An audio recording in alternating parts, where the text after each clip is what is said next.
Hi guys, welcome to another episode of the Breakfast Show. It's a breakfast show for you that are just joining us or just popping into our channel. The Breakfast Show is a show where we come here to share our heartbreak stories for people to learn from and also for the person, the sharer, to heal up. Yeah, we've had awesome episodes, 2-3 episodes in the past, and the feedback has been wonderful. Comment, thank you for your comment, thank you for your likes, thank you for your sharing our videos, and also thank you for subscribing. And today we have another wonderful, beautiful, adorable woman in the house. She's willing to share her heartbreak stories.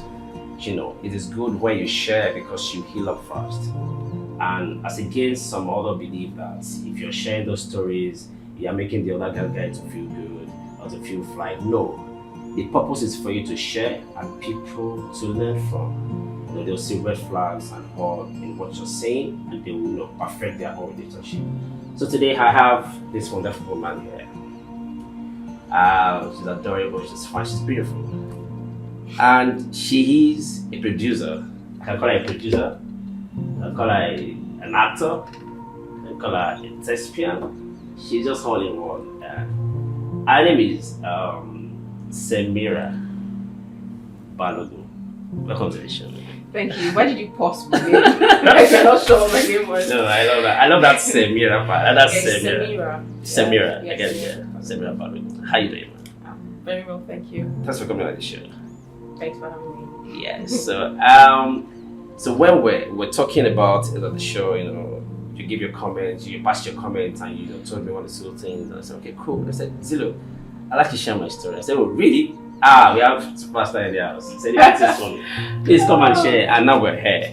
So on the show, the rule is we keep the name of the person. Oh, okay. Yes, but then we start from when for every relationship, there's this part where love is shocking everybody. When it's sweet, that part where you're saying you're taking out, you're taking yourself out, you're hanging out. So you start from how it became when you met, then when love was really shocking both of you. Okay. And when it got to that point. Oof, So first, I'm supposed to tell you from the very beginning. Yes. How Okay. I was working in the street that How you you met started. how you started. Okay. Yeah, but then before then, I like to introduce yourself more. Just you know your name already. What do you do? Yeah. And then I'm an event and movie producer. I'm an actor sometimes and businesswoman, all round hustler. But then recently on your page, there's this drug thing that you're doing. What Oh yeah. I advocate for substance abuse, Okay. like to prevent substance abuse, Nice. especially in young teenagers. Oh, nice. Yeah. So what do you call yourself? I'm an evidence-based substance abuse prevention practitioner. You got that? Yeah. Okay, yeah. So also let's go. So the breakfast show. How did you meet? Okay, so this is I hope okay. Anyways, Don't worry. so That's we okay. met when I was in secondary school. Oh, nice. Yeah, but that wasn't when we started to date.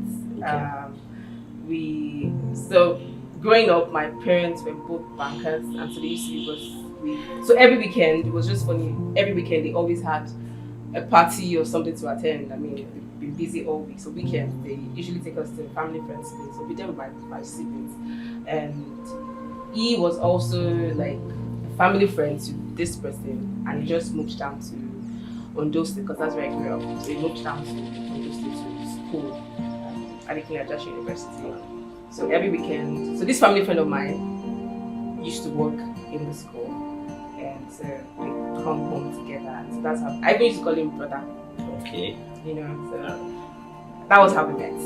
It was nothing. It was like I didn't even think we had more than one. It was just always meet him and then that's it. We never had to talk. But that was how I met him. And then after I got into school as well, the same school. Same school. Yeah, for PDP. And I'd gone to my family friend's office. Alright. So because of course he was automatically my guardian in school. So I was in his office and then he was there with his friend and then my guardian says, oh, don't you remember? You should remember her now. Omalaji, this and that. I know being a big girl, I didn't want to call him. So I'm like, hey, good afternoon. I think days after I got a call and it was him. I wasn't really a patient lady growing up. Who is this? And then he goes, oh, he's the one. I'm like, how did you get my number? He said he stole it from my family friend. I'm like, okay, cool. What do you want? Oh, I didn't know that was in school already. I would have loved to show me around. Anyway, that was how we started. My family friend was even mad when he found out that, So actually there was stole something. it. Yeah. Oh. I think that's what he did. I'm not sure how, but yeah.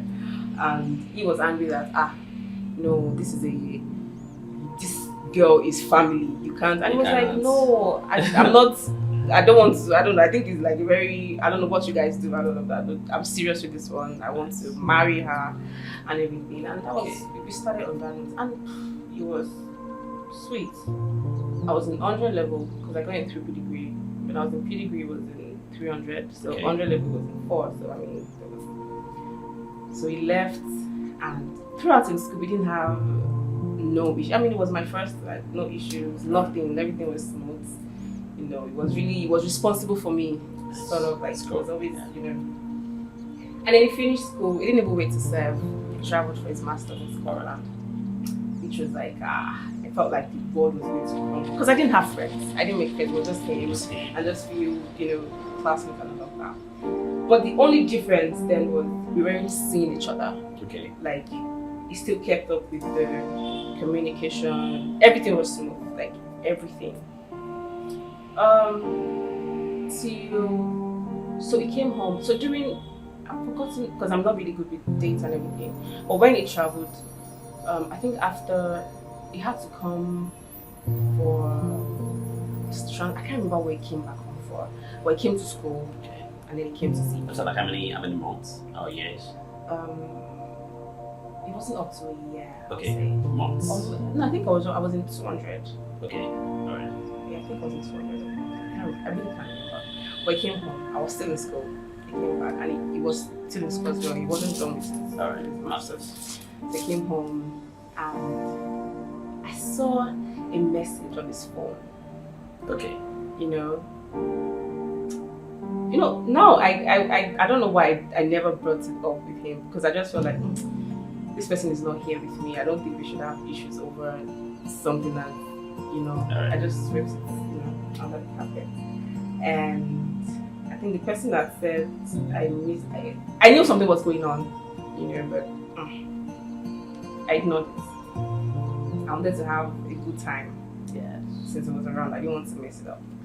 And then that was it. He left, he went back, and that was it. He stopped. So I thought he was always calling every day, like more than once a day. Actually, it was like a normal, later reduced like once in a day.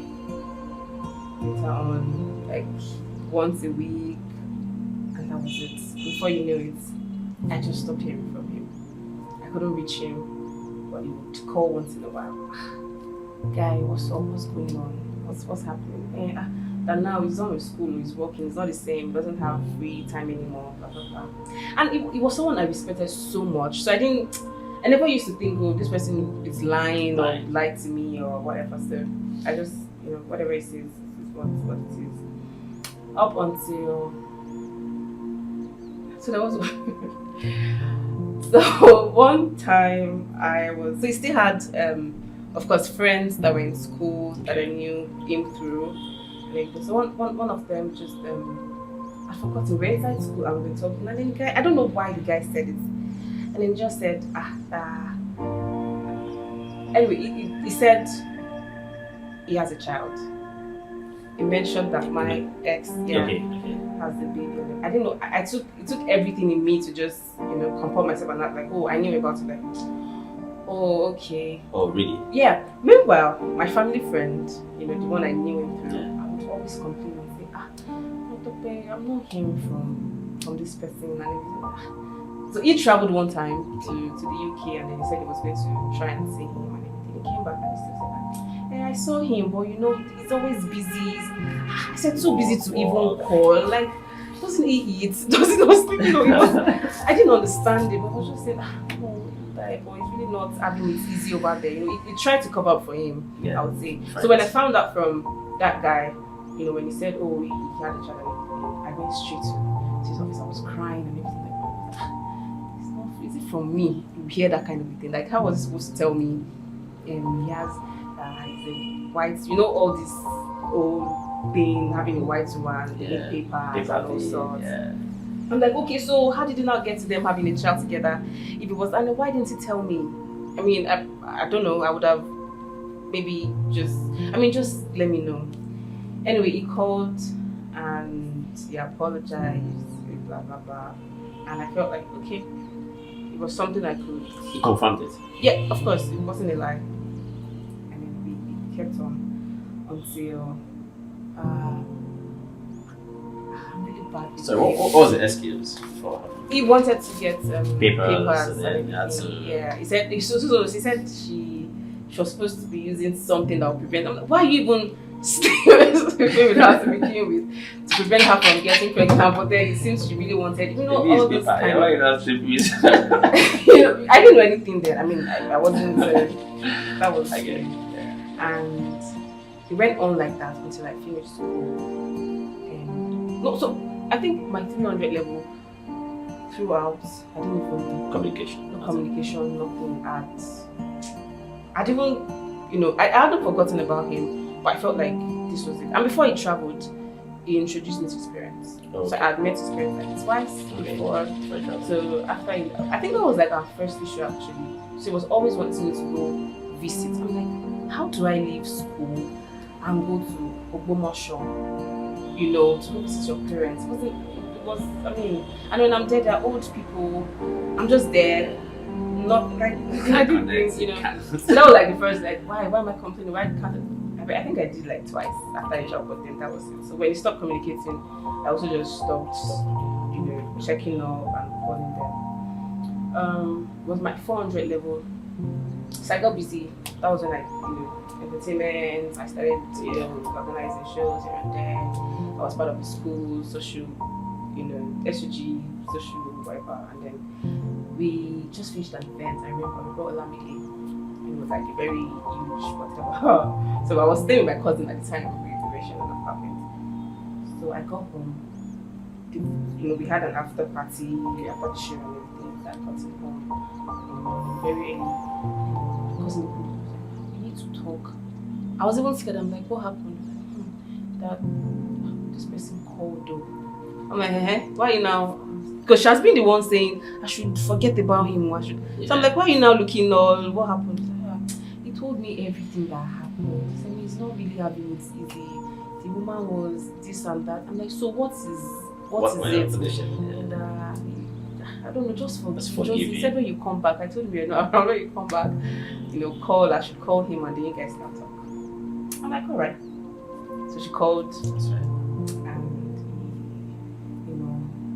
right. He apologized. I said he's sorry, so many things. He wasn't himself, he was depressed, it was this and that. But now he wants, okay, so what is the situation now? Are you was like, he hasn't gotten his papers still, but I mean things are now we can, you know, we would have time. My brother, that was that was the last time I heard from him again after that call. He didn't call back, nothing. And I told my cousin, I don't know what's happened to this guy. But I wasn't really over him. Okay. Because for everyone I met after, I was trying to look for him in every, okay, I guess. And it wasn't working. You know. Yeah, it won't work. So it wasn't working. And then fast forward to so I just finished 7, I think it was 2016. I remember I was in Ibadan. I said in Ibadan, I was here with my friends. And so it means from 200 levels to you graduated and service at like 3-4 years. Nothing, more than myself. So I was with my friends and no, I was not feeling fine, so I traveled home. Okay, I was in Akure. Funny, I was still friends with some of his friends. We're still friends. I even had some. Yeah, one of them lived in my estate in Akure. So I was home. I was sleeping. I was home. My mom had to stay back. And then, you know, my phone kept ringing, and this is friend that's also my friend was calling. And I was back. I didn't pee because I was in and out of sleep and everything. So when I woke up fully, I called back like, guy, so why did you disturb me? What happened? And he says, don't be me, they call you Joe. So who is using your phone to call? Like, yeah, you're at home. I said, yes. He said, this way. And then he called me to go outside. Like, I did outside. Okay. So I got outside and I saw the car wasn't familiar with me. Okay. Oh, maybe this guy got a new car. Your guy And he went to show me, and that's what the whole thing is about. By the time he came down, I was tinted, so I couldn't really see. By the time he came down, it was my ex, the guy, my friend in question, who is also his friend, and two of the other friends. I was shocked, like, okay. And he says, we need to talk. I'm like, about what? Did he kneel down? He didn't kneel. He didn't kneel, he just said we need to talk. I know for someone that, it's funny, but I still sort of had soft spot for him. Yeah. So I didn't even go back inside. Okay. So we just got into the car and then we went somewhere close to the house to No talk. idea. And then he said, he apologized and said now he had broken everything And up I'm with the here. lady. Yeah. He has his papers now, Nice. this and all that. He said no, he said they're separated and they're working on the divorce. Like, Okay. he said, okay, cool. So what do you want? He said, oh, I want us to get back. I want us to get married. You're the only woman I can ever be with. All of this things like that. Okay. So my mom was calling because I think she already found I wasn't inside. So she was, I said I was coming. So she was waiting outside the gate for me. Like, she wanted to know where did you go to? So when we got to the front of the house, my mom, it came down to, Mama, kilo fell. Like, what do you want? I was like, what do you want? But also my mom is like my G, so he had met my mom before. He also traveled to the like, what do you want to? And then he goes out in his exact words, like, okay. That's what he told me. That's what he did. Okay. And my mom said, you're sure? I said, yes. Okay. And now another thing I would like to mention is, all these people who go to, maybe they are pastors or something to pray because I'm sorry, but I don't think I can be a part of that anymore. Because after my mom had to, so she has to go to her pastor, they need to pray and all that. And pastors, that's your husband. Okay, cool. And then it was consistent, it was calling. Nice. But that was like the last time because he was traveling, he traveled back. Okay, after that, okay. Followed us or so, I don't know what. Alright. He had gone back to Lagos, that was still in Akure, and we were talking. And then he said, his parents, his dad wanted my number to call and everything. So his dad called and said after he needs to see me. Nice. When can he come out? So I was like, no, sir, I really want to, come. So I went to see him and then they apologized. The dad and mom apologized and said, they're sorry for everything that happened. That wasn't what he sent him to go and do. Breaking transmission. And then, so I remember, so the mom was really happy, like, when she heard that we could still, work things like that, she was really happy and everything. I remember I told his parents that I'm not down with a distance thing. I'm not particular about living, abroad or anything, but I have to be in the same space with my husband. And I'm like, yeah, fine, that's okay, It wasn't even easy on my own end, funny enough, because I'm from a Muslim background. His dad is a pastor.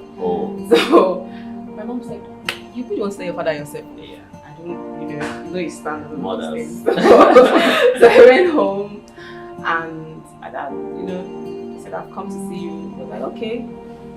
And at night, the conversations are usually at night. And then we sat down, I told him, I want to come introduce. He was like, okay, cool. Where's he from? I told him, Muslim, right? I'm like, no, sir. I was like, why are we having this conversation? And then I begged my brother to please be home so I can, have support and all of that. So we sort of he accepted after and he said, okay, ask him to come see me. And I said, it's not in the country. And I was like, is that why? I said, no, that I've known this person for a while. So a part of me just said, you know what, I've been away from this person for, a long time, if you ask me, and I don't think I know him like that again. Because when he was here, he was this what I like to call the traditional African, very traditional kind of person. But I saw him, and then he had, it was just different. He had stud and all that, Yeah, what's up? So I said, okay, I need to know what's up, What's up with the new I need to just keep up and know what's happening. So I told him, I said, we need to spend at least time together, because it looked like everything was going fast. The parents already able to want to, and then he said, okay, we'll come home for like a week, and then, all right, fine. I really didn't like Lagos at the time, so I said, okay, you're going to be in Ibadan. Okay. He said, no problem. Like, all right. So the day came, and they had called he called me and said I would have to come to Lagos. That when I come, explain why. Oh, okay. I'm like, all right, fine. I got to Lagos. I remember I met him at the Airtel office at Oba. Okay. He was there with some guy that's never mentioned to me throughout, one Igbo guy. And he says, oh, this is his friend that he had helped him by shipping some goods and all of that. I think the guy sells, he has a boutique or something like that. So that's why we won't be able to, go to or come to Ibadan at that day. I'm like, okay, fine, no problem. And then we left that spot, went to ICM, City Mall. So I usually have, I don't know if this is okay to say, but I usually have like menstrual cramps. Okay. So I was already expecting my monthly, and then so he knew how serious it used to be. So we got to my first. So I told him like, oh, I'm okay. So we got to the mall, had to get the drug actually for it, and I got food, and we left to get an hotel. When we were going, we had a very the fight wasn't necessary. It was a very stupid fight. So we passed through, and then so the girls were was already listening, so they had girls already. And she was like, look at the way girls are just standing, and it was just going on and on. I'm like, guy, some of these guys don't even like what they're doing. They're just, and it was like, oh, so I'm in support. Am I the ones? Yeah. So it was really unnecessary, but we had that fight, and then I was like, got to the hotel. So we were in a room, and then the friend, Igbo guy. yeah, like 2 rooms away from ours. So that night, I'll say from the following day, he was spending, and this is not me exaggerating, spending almost all day at the guys, Okay, fine. He would come, checking, y'all may not be I'm just, no wahala. So I even told him at some, what, just take the key. Just open. I'll not be, Disturbing. And then a day to when he was supposed to. So one of the days I actually went to the room. Like, let me even see what you guys are doing. And then I got there, I went very a lot, and said they still had more to, to clear and everything. I even picked a few items. And then I went back to them. So a day to when he was supposed to travel back. As usual, he was there. And then I'm like, see, we've not, been able to really sit down to have conversation. It's just been you and this. The purpose of your visit. Guy, this is why you didn't tell me you came for business. This guy, and said, I should not be angry. He needs to calculate this and that and get his money back, because he uses his money to alright, fine, and then that some of his friends came with their wives to get some things, and they want them to hang out. I'm like, if you want to hang out, okay. So if I tell them no, to look like I'm being, just few hours, I'll be back. Because I said I wasn't going with him. Yeah. So I lied. I said I'm hungry, but I wasn't hungry, and I didn't want to eat from the hotel. So please get food. I did that so he could, converse with me. So he left like say 8:30. I can't really forget 8:30 p.m. He left. He didn't, because he was spending just 1 week. He didn't get a same Nigerian scene this one, so he left. 8:30, 9, 10, 11. So it was like I was angry at first. Then I started getting worried. Like, what's going on? I couldn't reach him. So I remember he had called me with the Igbo friends number. So I called the number. The number was switched off. I'm like, what's going on? So I said it for the first time ever. I don't know, because I wasn't thinking it. So it just came like a I don't know, to that I didn't even understand it. So it looked like it was, because I said to be like, God, whatever it is, just keep him safe. Because it was that period that this old police brutality had started and he had fears and all that. So I was just really worried. And then it just looked like I saw him having threesome. You know, in your head, imagine. So that's the thing, because I couldn't have imagined it. Okay. So I just, like, nah, that can happen. So like, it was like 12, it was really 12, and then the intercom rang. Okay. And then they said, oh, hello, come on, we are sorry, Mr. So they mentioned his name, Mr. Okay. Like, ordered food before he left, so they just remembered now, and they're calling to. I'm like, really? Somebody ordered food since 8:30? I just got it. And you're just calling now. Like, please don't, I don't want any food, it's not calling. So I dropped the receiver, just so they don't call again. So I knew, so in my head I'm like, okay, maybe he's back and then he's looking for a way to maybe they get food, or something. That was my thought. Then a few minutes later, I had a knock on the door. Like, so I thought it was him. Like, why is he knocking? He has the key. So I stood up. I went to open the room service. They brought food. I'm like, I didn't ask you guys for anything. I was like, okay, this person that is asking you to bring food for me, where is he?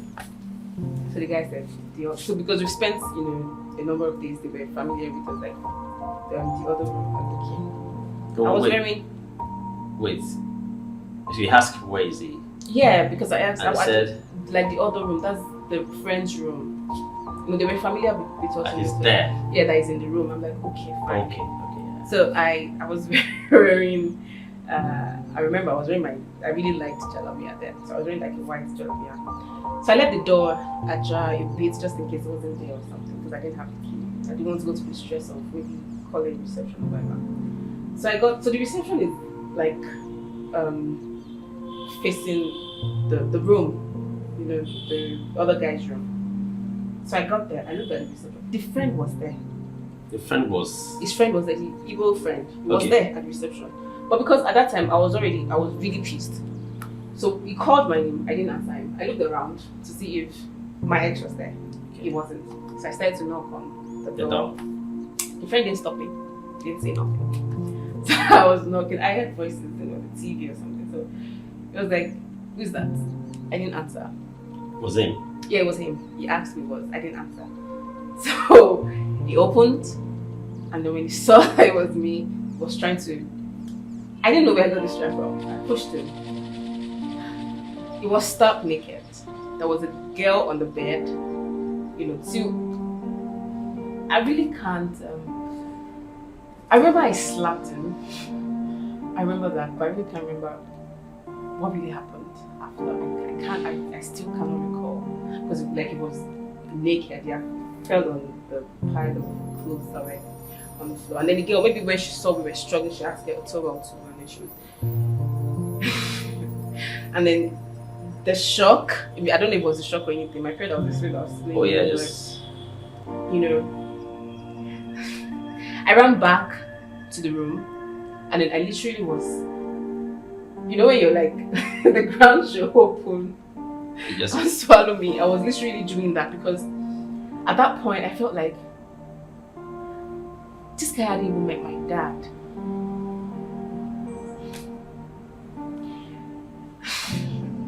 My dad accepted. My uncle.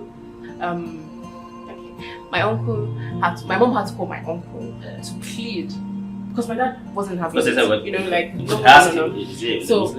No. So my uncle was even saying, if he's not going to, accept to walk you down the aisle or anything, don't worry, But I knew it was looking out for me and everything. And after my uncle spoke to him, that was when he said, okay, let's talk. Do you know this person? Have you met? It was really concerned and everything. And then at that moment, that was the only thing in my head, like, really? So I went back to the room. I didn't know why. I went back to the room. At that time, the room was already. They already shut the door, and then I was, banging seriously, and I heard him saying, "Open." I think he was telling the friend. He was saying, "Open." So I don't want trouble. Just open that door for her, because the receptionist and all those people already said. I think that would have been like maybe 2 a.m. or thereabout, the whole drama. And then they were saying I should keep it down. There are people in there. Yeah, that's Don't even listen. So he opened, he was already dressed, he was cleaning blood from his hand. I don't know where he got it from. Because I really can't remember what happened. I knew I slapped him, that was like the only thing. And then they had locked the girl in the bathroom. I didn't even have any business with her to be one girl. It was one girl. It was one girl. It wasn't, so what did you son? But it was a girl from the streets. That was what was, because Oh yeah. you know, so so I looked at him like, no, it's over, yeah. Like me. I went back. It was so at that time, I didn't even know which was more painful, my cramps, because I was having serious menstrual cramps, or I could literally feel the pain. I don't know if you've ever had that. I don't know how to explain it. Like, I went to clean up, and his flight was in the morning. That morning, he came to the room, he prostrated, and he started to beg. He's sorry, he was drunk. Sure. I'm like, you were drunk, and you didn't know the way here. You know. Anyways, it felt like we couldn't really talk because he had to, you know. So he called Uber, begged the guy to go flying, and then bring me back. You know, take me to Ibadan. When I got back, you know, my friends, because my friends were calling every day, they wanted to, you know, I told them so much about him and everything, wanted to meet him, and like, I don't know, it didn't happen. So they wanted to, you know, it was just, so when they saw me, it looked like somebody had died. So they felt like, okay, maybe I was just being, you know, my boyfriend is traveling back, and so I was being, I couldn't tell them. I couldn't tell nobody what had happened. I could not. He called, he apologized, kept apologizing on the phone. And then I felt like, okay, I could, you know, move on from there. But for every time he calls and the place is quiet, so I changed. It became, who is there with you? Who is there with you? Why you know, I was just always paranoid. I don't know. Till he came home. And that was when he was supposed to meet with my parents. And then the moment I saw him, everything just kept coming back. So when you left, you guys were still... Yeah, we you give him that... Yeah, like, okay, you know, like, maybe... Things will change. When he came back, like, to come meet my parents... To do the normal... Seeing him again, I was like, I just wanted to have a conversation, like, what really happened. You know,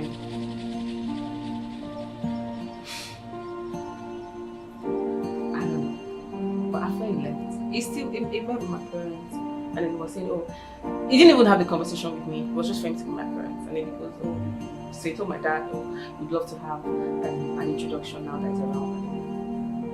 I'm like, no, we didn't have this conversation. We didn't have it. Did you tell anybody about what happened? Anybody? I hadn't told anybody. Your friend, nobody. Nobody knew. You know, so it was when he came home doing that, I just wasn't. I just knew I couldn't do it. I could not. I couldn't. But you know, we were still saying sorry. I'm not going to do it again. I'm not going to do it again. Then I remember I told somebody, there was a woman who was saying something just where I was staying, you know. You know, that day I didn't know. It was as if I didn't say something, I was going to choke me. So I went there and I'm like, this and this and this was what happened. And then the woman said, oh, you know, she was like, oh, see, that's men for you. I even know that. So I don't know if she lied or she just wanted to make me feel better. I don't know. Like, even on our wedding day, that she caught her husband. that was lamba. Like, what? And so see that they're still together. And it's okay to just say okay, so it felt like at some point I felt, okay, alright, maybe I could do this. And then when he left, so we didn't do no introduction, we didn't do nothing. Okay. And then he left because I honestly was in that space. Okay. I felt like I needed time. So when he left, I felt ill. I was really like I was.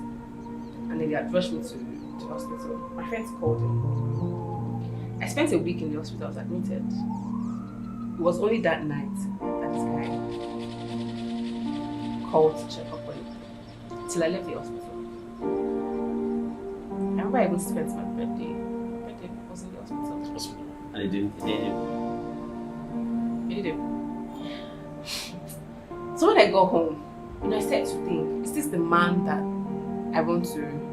I intend spending the rest of my life with?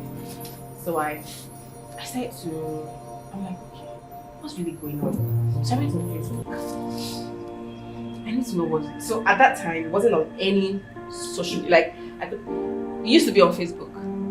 And then I just found out I couldn't reach him on Facebook or anything. And he says, oh, that people were asking him for money too much. And then, okay, makes sense.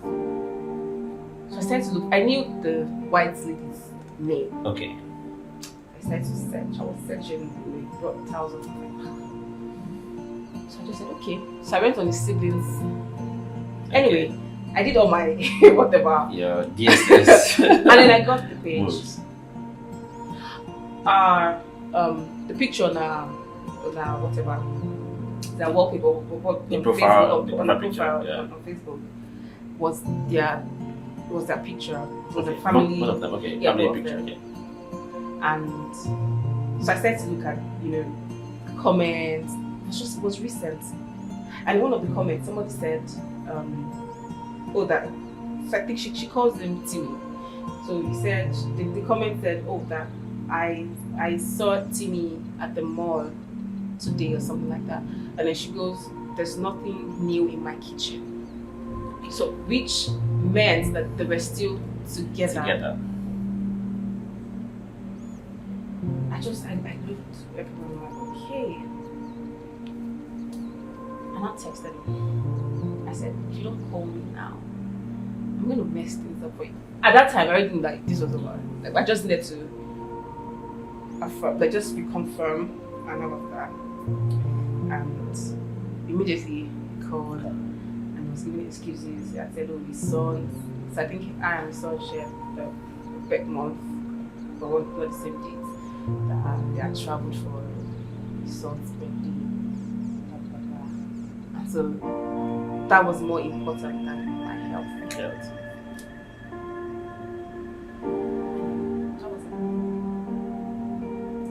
I just said, do not call me again. I'm sure he thought I was, I was just hurt at the time. Like, don't call me. Come back.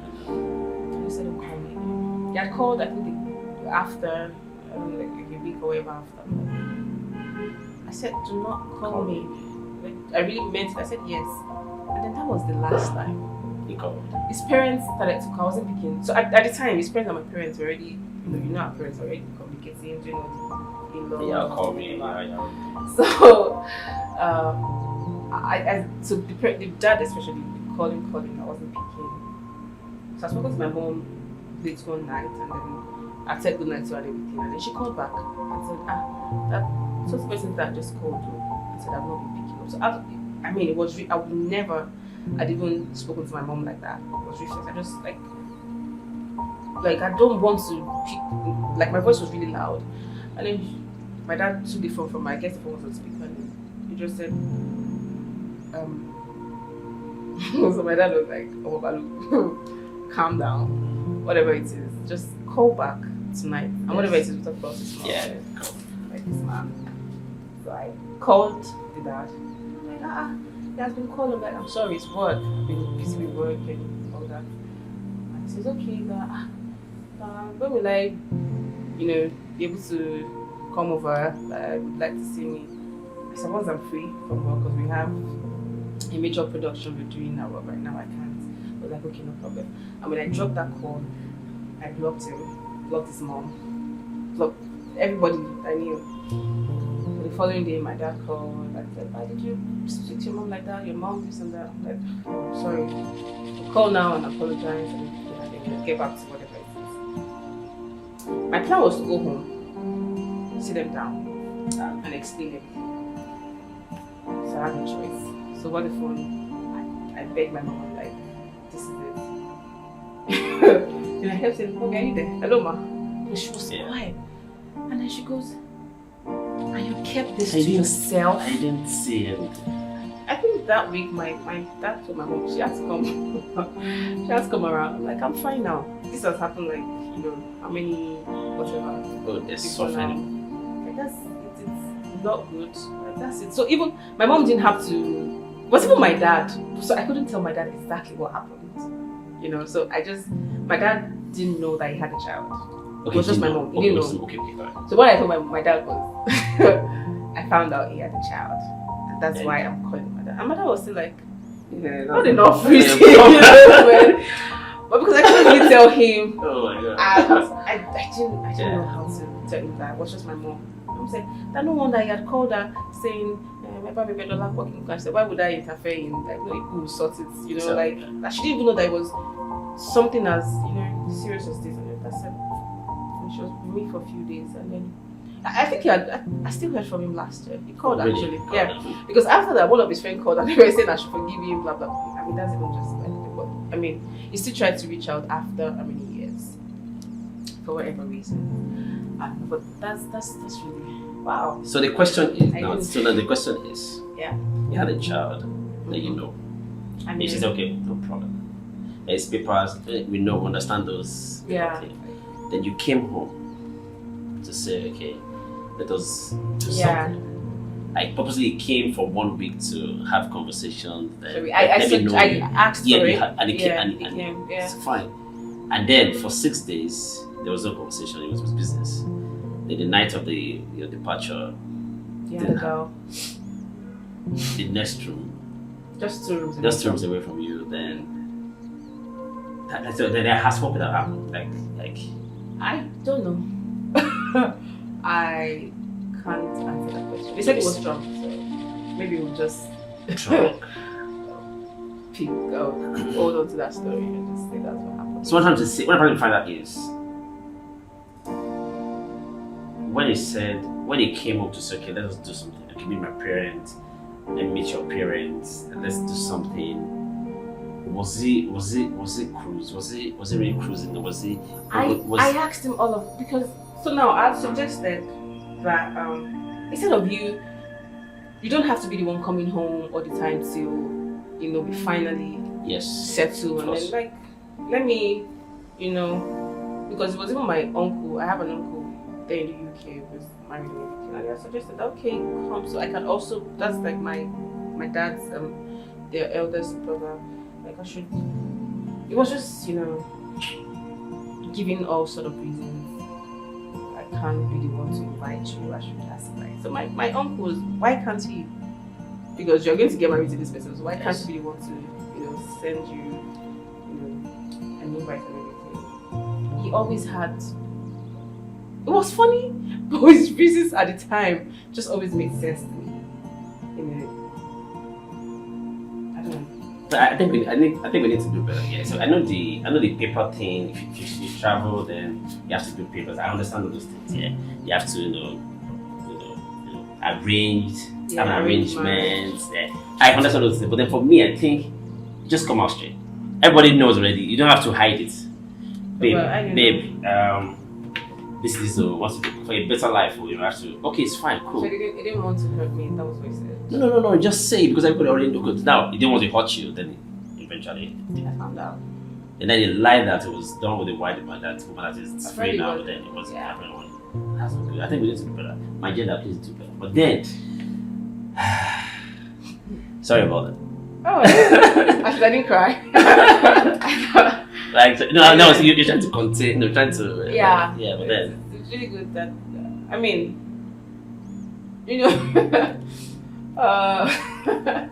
after the incident, like after so many months, that was when my friend cried.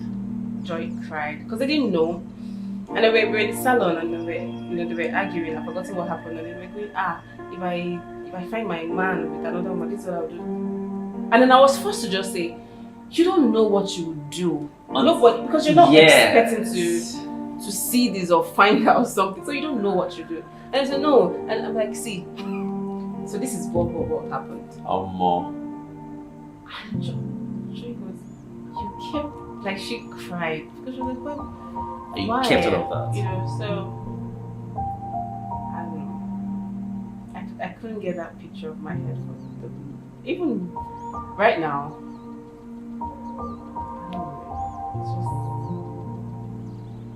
So now, so can I ask you? So now, do you? So that will affect you to trust people easily, like.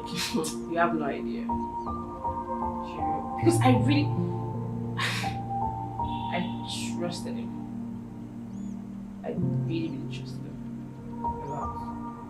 I respected him. I trusted him. From school. You know, it was like back and forth. Yeah. So, I trusted him. Wow. Sorry about that. Yeah. This story is like see, my gender. Yeah. See, I just feel that what I feel is there's no point, you know, starting something that you will not finish. There's no point starting it if you know that this thing will not end well. You don't have to start promising heaven and earth.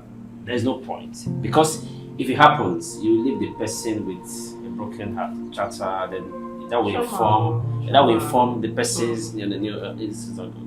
Yeah. Sorry about that. But then just pause, don't mind us. We'll get better. We get better. Man. My gender is we're very good people, but then we're very good people. Yeah. No, there are stories of women who, of course, with some women. No, I'm not disputing the fact that they're good men, but yes. But honestly, I think we have more of the.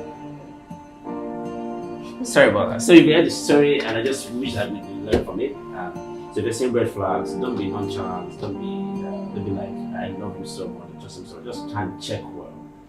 Try and okay, that from school, back and forth. To forgive him. To, you know. And then can I also say something? The old, I don't know, it was the old praying thing, going to check if this person. I think that thing is just. I don't think it's. I'm sorry, but the truth is because this woman of God specifically told my mom that he is my husband. He's the one. I don't think my husband would do that to me, because it looks like women are supposed to just accept these things. Oh yeah, he cheated. So what? Like move on.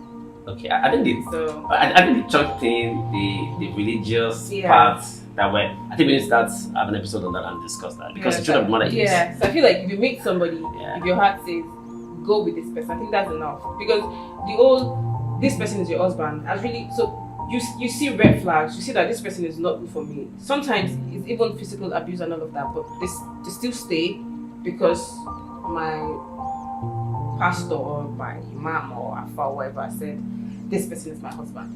So I must keep praying and hoping things get better. So are you saying that has caused more damage than good? Yes, actually, really. I think it should be a topic of discussion. I think we should, discuss that. So thank you so much everyone for watching. That's Semira's story. It's touching. Anyways, it's touching. We can only wish her best success in life, and we can wish her best. And also, I would just like to say this, guys or ladies, if you know that. It's not godly when you deceive people or you lure people into things. I just believe you can just say that as okay, see, this is me, this is us, let's do this, let's be this, and this is it. So there's no expectation from both ends, and we know okay, this is the line, we can cross this place, we can do this is us. Define relationship. Not that they're just deceiving to somebody gets hurt. I don't think it's nice of them. But then anyways, just learn from this, and also we are seeing red flags, just stay patient. Thank you so much for watching, and also thank you for coming. You're welcome. God bless you, thank you. Alright, so next episode, we'll catch up later. Thank you so much, and God bless you.